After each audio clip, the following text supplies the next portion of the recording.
What's going on? Hello. Welcome back to the EJ2 Track Rat's Nest.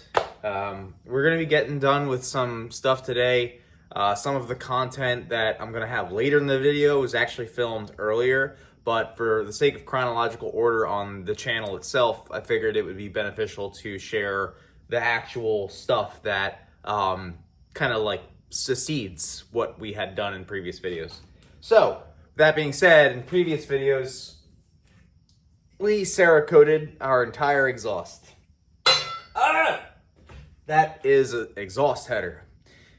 Exhaust headers transfer exhaust from the engine to the exhaust pipe. Now you know. Woo! So we got that joint all set up, and we're gonna put that joint on the car. That joint has been curing for like 4 days, but that joint should have been curing for like 5 days, but I really don't care. I should have been at Summit Point right now in West Virginia, but this car, I beat the crap out of this car, like the absolute crap out of this car. And, you know, rightfully so, I should be doing so. But it, you know, the bushings I think are shot because I had to align it because it was pulling left on the highway. The first day I drove it on the highway after I came back from the track. Aligned it, drove it to work today, pulling again. And I've actually been stranded twice because of tow issues with bushings and things like that on cars, believe it or not. So it's a bad look. I was supposed to be instructing this weekend and I kind of bailed on it. Messaged the head instructor, felt really bad about it, didn't get a response. I'm sure they're angry at me. But yeah, I've too many times, you know, I've said it's fine, and then driven 200, 300 miles and then been stranded. So it's my daily driver, it's my track car. And the truck, the reason I can't take the truck is because the axle is bad on it. It's been clicking really, really, really bad. I've only been driving it around town. And that axle is actually right over here. So we need to change the axle on the truck as well. But before we can do that, we need to get this out of here. But if we're going to get this out of here, it's going to get covered in a bunch of tree garbage because I don't have time to cut the trees around my house that are on my neighbor's property. And they're dropping fruits everywhere. These weird crab apples. They're just dropping them everywhere. And the squirrels are going crazy, y'all. They're going nuts. They're like, rah. So squirrels are going wild. They're putting dents in my car. I can't leave it outside. So tomorrow we're going to have to pull this thing out. Do a little bit of work on my business, my consulting business. We're going to have to pull the truck, which is parked here over there, bring it in here, and then we're going to have to change the axle on the truck. And the blower motor on the truck is also bad, so there's no AC in the truck. But this is what happens, y'all. Car person, car guy, car gal, car whatever, car animal, car horse, car being. You have 17 cars and they're all broken.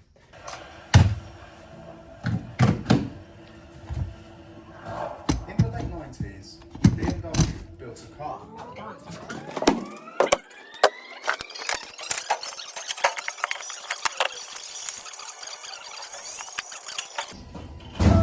Hello and welcome back to John's channel.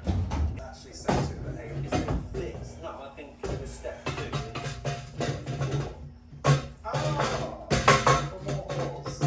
Is that the only piece So of we got our checklist. Is that the only Where piece is, of where is dashboard? No, what's that say there? Front triangulation effort. And a front triangle. How much of it's on the fly? Did we mark what? You don't need money to see people. What you do? All you need is one any. Haven't seen mark Why? because people are boring.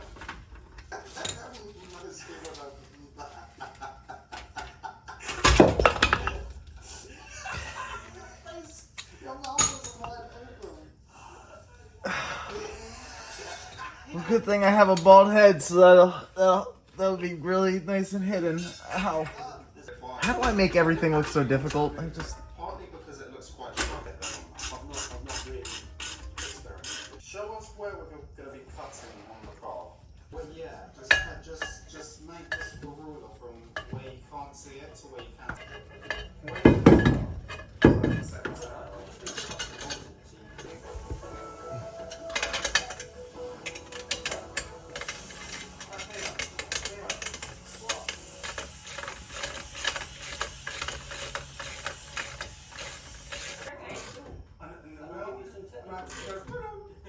So now we're going to cut over here. Do this nicely like this. It's like, yeah.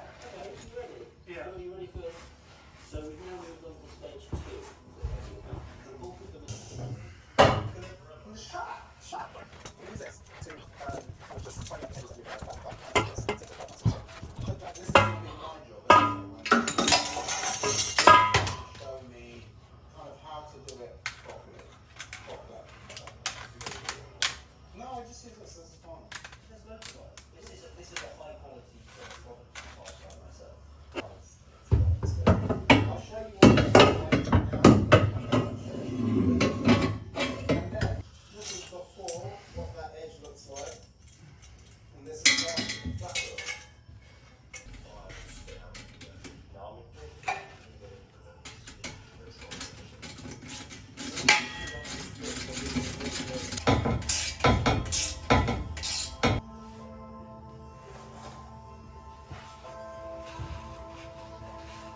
Smoothing the chassis until you know.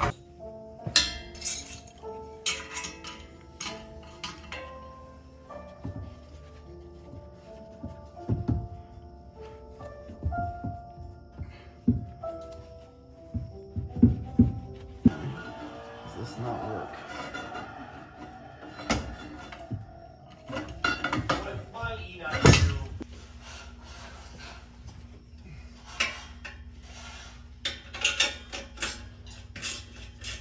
Headlight upgrade is something I want to do in the future because these headlights are pretty past their prime. So if you guys have any ideas or suggestions, please give me a comment below.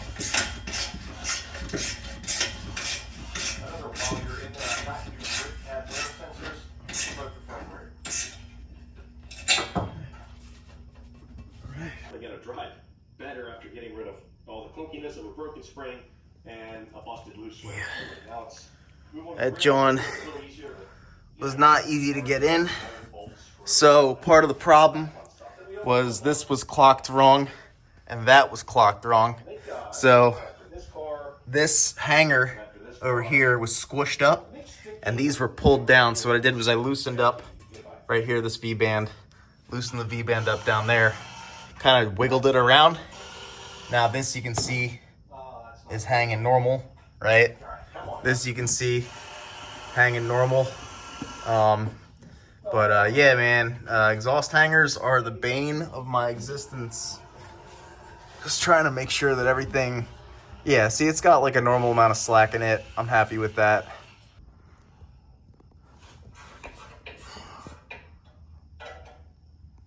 She looks pretty good, Other than setting the actual ride height, I must say. and to recap, these are repainted calipers, new pads. That's 1/4 done. Only 3 years ago. Look at the side-by-side comparison of old versus new. That really... The radiator on this car has been a nightmare on many fronts. So this is some Chinese garbage. This is a PLM radiator.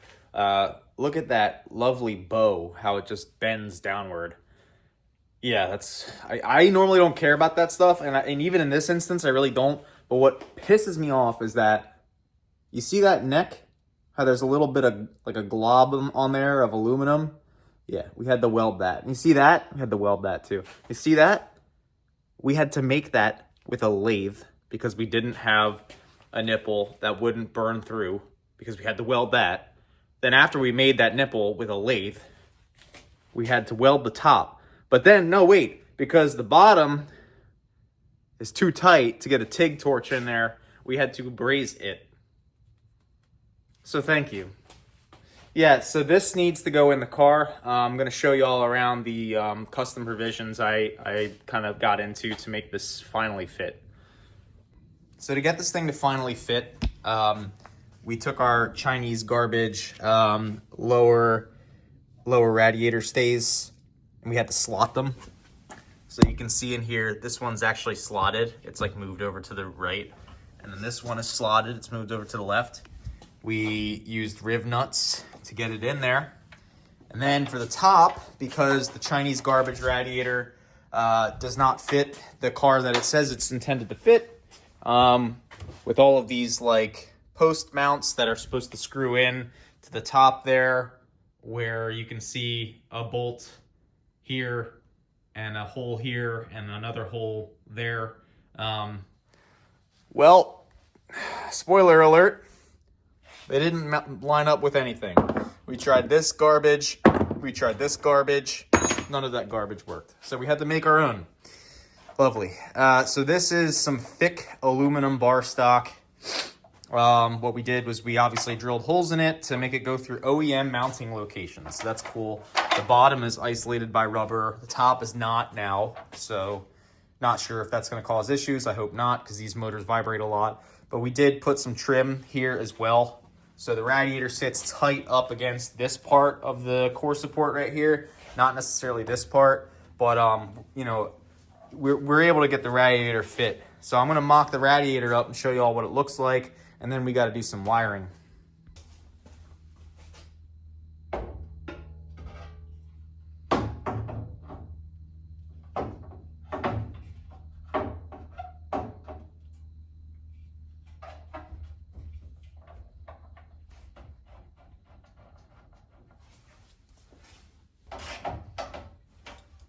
So here it is all mounted up. Now, so what we're going to do here with this overflow, look how we made this in a lathe, y'all. I'm just saying, it's pretty cool. But anyway, we are going to take a hose for the overflow, and we're gonna like probably get a P-clamp that bends up here to capture the hose. Then we're gonna route the hose underneath with another P-clamp, and we're gonna put an overflow right here. The shock reservoir tube will come up through here, so it's gonna have to come around the overflow. But it's just gonna be like, I don't know, like a Gatorade bottle or something, nothing fancy. But yeah, this is definitely sick. And I mean, it works. So I'm hype on it. We really had to work our butts off to get this to work. You know, because PLM likes to sell whatever the hell this is. All right, now I'm gonna do my best to like splice together all the videos I did of all the wiring stuff I've done, because I've done quite a bit. But you know, short recap, we put some brackets to mount the side of the harness on the engine. We have all this stuff done at the top. I had to redo the sensor for the crank angle because it was a K20 or something, or K20, I don't know, it's different. The K24 and the K20 are different. Long story short, a long time ago. So this part of the video, this flashback, is actually going to be about me changing the crank sensor plug because there are two different ones for the K-series, and I had the wrong one for the sensor that I bought on the harness that I was trying to use. All right, we are on, I'm on my computer, and so it's not that straightforward. So the crank sensor on this motor is for 2002 to 2006 RSX, 2002 to 2011 Civic, and a 2002 to 2009 CRV. So there are two different crank sensors, like my friend Jackie was telling me, but they are they're not K24 versus K20. One is for like the Accord, Element, and TSX engines with the 2.4 liter engines, and there's two different part numbers. That's what Hybrid Racing is saying. And then the one I have is the 37500-PNB-003. So what they're saying is that there's a K20 style and a K24 style, even though the CRV is a K24 and the Civic is a K20. Fair enough. But I guess they're calling this the K20 style because the K20 comes in the Civic and the RSX, but not in the CRV. whereas the other one is only 2.4 liter engines, the CSX, the according to Element. So the K20 has a different style connector on it, which is fine. And then they have the part number for the connector as well. And then they also have the dimensions on this website, and then they have steps for rewiring it. So it looks like on the K20 style, the blue wire goes to the outside of the connector and the yellow and black wire. But then on the K24 style, the blue wire goes to the middle. So this harness that we have here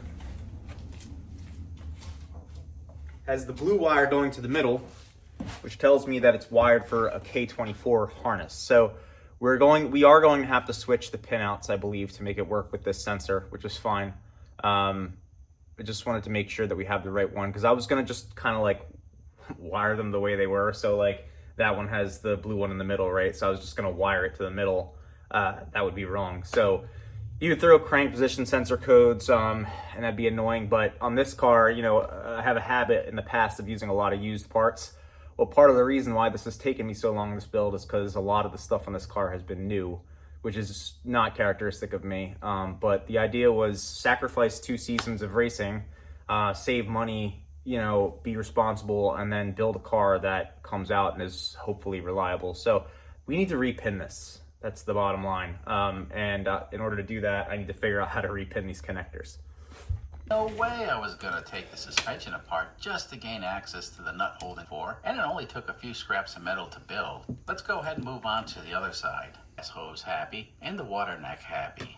This guy is still a problem, but that can be fixed with a welder, a grinder, and some more metal. So far, so real close to the starter, which further complicates things. You know, and it looks like it's gonna get the job done, especially on this work if we kept the engine normally aspirated. But it won't work with 4-injector pump installed, and it takes up a lot of space on the upper half of the engine. So this engine compartment is going to start filling up. I mounted the diesel engine in the chassis of the pickup truck. It's amazing, but the only thing we purchased on this table was this guy, and it was $14. The rest of the stuff was built in our workshop in one afternoon with a grinder, a welder, and a lathe. You know, if this diesel-powered square-body 1989 Chevy S10 pickup truck interests you, then consider subscribing to the channel if you haven't done so already. I know a cheapo Honda Foreman ATV radiator. This radiator is made for a 500cc gasoline engine, and as you can see, it's a lot smaller. It doesn't hold a lot of coolant, and it's fascinating that it never runs hot. Alright, let's see if the radiator will keep the engine cool. Inside the little engine. The tiny radiator is probably still too big, but the good news is it doesn't leak and it holds pressure. Smoke coming out of the tailpipe with 0 boost. That means we may have set the fuel rack for not enough fuel, and we're probably not going to be making More recently. And then we had to mess around with the injector wires. So you know, we had to actually put RDX injector plugs on there because it was not for an RDX, and yeah, a long time ago. So I was kind of questioning how Hasport made their money with all the Chinese knockoffs. I have Hasport stuff, but like, you know, how did they make money with all these Chinese knockoffs taking their market share? The VTech Academy, John, is crazy good. Anyway, we are taking this adapter harness, and what we did was we disassembled the adapter harness so that we could get just the plug off, so that we can depin this and then replace it with this right here. And we marked it, so you'll see it says yellow, Y for yellow, R for red. And then I marked it up, R for red, Y for yellow, so that way we know which way it goes on. So we're going to do that for all of these now, so that we don't have these goofy connector adapters anymore. Don't need very much.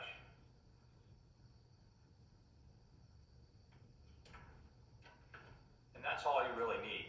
Now, something that's interesting about this is some of these holes on the E-plug are rather small, so we're actually going to take away a little extra of the insulation just to make it easier to get it in there. So, this is a pro tip, by the way. You're just going to go in there and cut away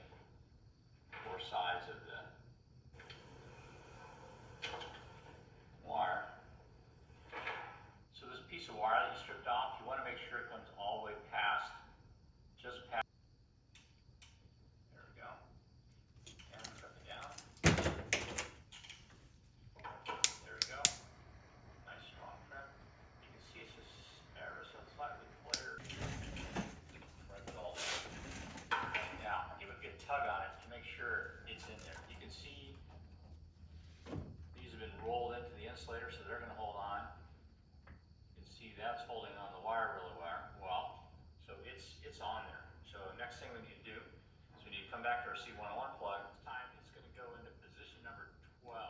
Now there's 10 wires on top, so it's going to have to go in here on the bottom. Again, if you count from male pin, count from left to right, there's 10, 11, 12. So it's going to be the second one on the bottom here. First thing we need to do again is unlock it. All the way. See it's slightly up on the side. That means one of the wires is not quite seated all the way. So we can take a wire. All right, so here's our first one. Now, a lot of people will say not to use solder because it makes a rigid connection. What I typically do to avoid any issues is I actually tape the rigid connection together. That way, this isn't like kind of like flexing around the rigid connection independently, and that isn't, they kind of move in one unit, and that reduces any likelihood of breaking. The source for this information is I've done this a jillion times, and I've had more issues with like OEM connections, definitely Chinese connections that were like motorsports grade, than I have doing this. And even like those like solder sleeves, like this has worked way better. So maybe I'm wrong, but works for me. Don't stretch it. Sadowski weld that up for you. Very much. Yeah, so that we have that, and using a blocks filter, which has the bell mount, and that usually does really good horsepower. I think I like this idea a little bit better. So We have, so P-clamp to the manifold, right? Wire loom goes up here. We have some stress relief here for this stress relief here. We have the ground, goes under, no issues. More stress relief. We actually made this a little bit longer. Same thing here, made it a little bit longer. So yeah, I'm really happy with that. More recently. Yeah, so I'm going to try and do my best to splice all that video in. Where we're at now is we actually had to, so this was cut. I probably mentioned it in one of the videos that I'm going to be splicing together, but again, just deal with me in this post-processing editing stuff. This is the starter solenoid wire, so basically we had to reattach this because it was cut off. Jackie used a push button start. And so that was gone. And then this is the knock sensor. So we have one of the wires attached here for the knock sensor that goes to a Bosch 2-wire knock sensor back there above that little water hose port. And that needs to get grounded to a sensor ground. And the only sensor ground that I could find within a reasonable distance was for the throttle position sensor. So it's this guy right here. It's called SG2, Special Ground 2. And it's a yellow and green wire, this one right here. And it also goes to one of these wires, either the intake air temp or something like that. But it's this green one right here. You can see it. So we're going to have to try and tap into that. I really don't like the idea of doing that, but we're going to do our best to not be too invasive and break anything. But let's run the length of wire that we need first. What I'm doing here is I'm taking an OEM harness that I pulled from a part out car, and I'm pulling out the same gauge wire with the same colors that I need, with the same length to fit the application that I need. Super useful technique.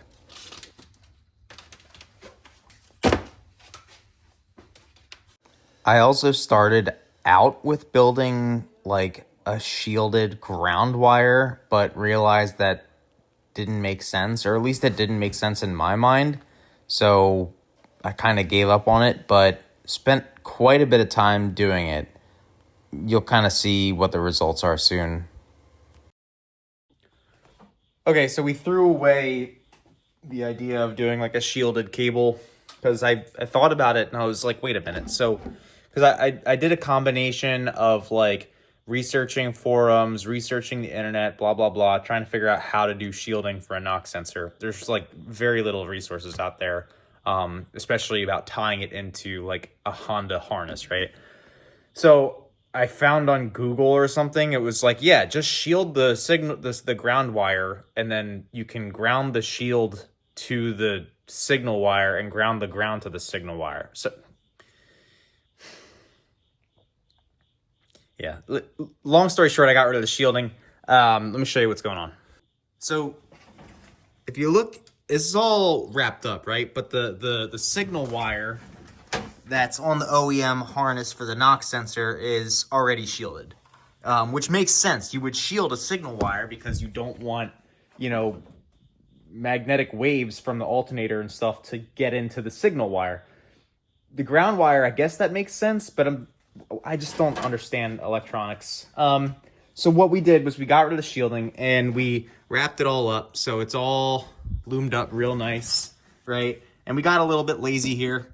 So this green wire we took from an OEM harness and we ran that up along this OEM harness and then we crimped it. So this is the signal ground wire, supposedly. And if it causes issues with the car, we don't need a knock sensor. So all of this is a little bit of a waste of time, but I've had this Bosch knock sensor laying around for years and I've never used it and it's just driven me nuts. So yeah. But the next thing that we got to do is we got to rewrap this up because we had to take it apart to get to the signal ground wires. So let's get into it. Unknown Volkswagen, and it was $14 on Amazon. Not too bad. Anyway, we'll have to cut it right here, and this will provide an unobstructed connection point for the lower radiator hose. Correct hose, and I need to source the correct hose for this engine, but this one.